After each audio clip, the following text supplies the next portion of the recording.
तरी दृश्य जे आहे ते आपण या ठिकाणी पाहता 3 दिवसांसाठी 930 लोकल फेऱ्या ज्या त्या रद्द करण्यात आलेल्या आहेत। घाटकोपर रेल्वे स्थानकावरची दृश्य, दादर स्थानकावर प्रवाशांची मोठी गर्दी आणि डोंबिवली रेल्वे स्थानकावरची 3 दृश्य जी आहेत ते आपण या ठिकाणी पाहताय।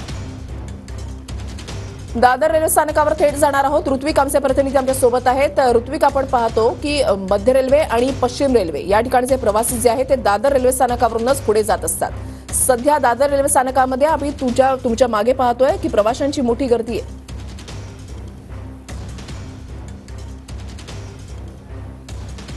नक्कीच वृषाली, आपल्याला माहीतच आहे की जवळपास मध्य रेल्वेने 63 तासांचा मेगा ब्लॉक घेतलेला आहे। काल मध्यरात्री 12 वाजेपासून हा मेगा ब्लॉक सुरू झाला असून याचा फटका प्रवाशांना कालपासूनच पाहायला मिळतोय। खरं तर कालपासूनच या ज्या लोकल गाड्या आहेत त्या लोकल गाड्या जवळपास 15 ते 30 मिनिटं उशिराने धावत आहेत। याचा फटका सकाळपासूनच जे चाकरमानी आहेत, सकाळी 5 ते 6 वाजेपासून मुंबईकर प्रवास करता लोकलने, त्यांना बसण्यास सुरुवात झालेली आहे।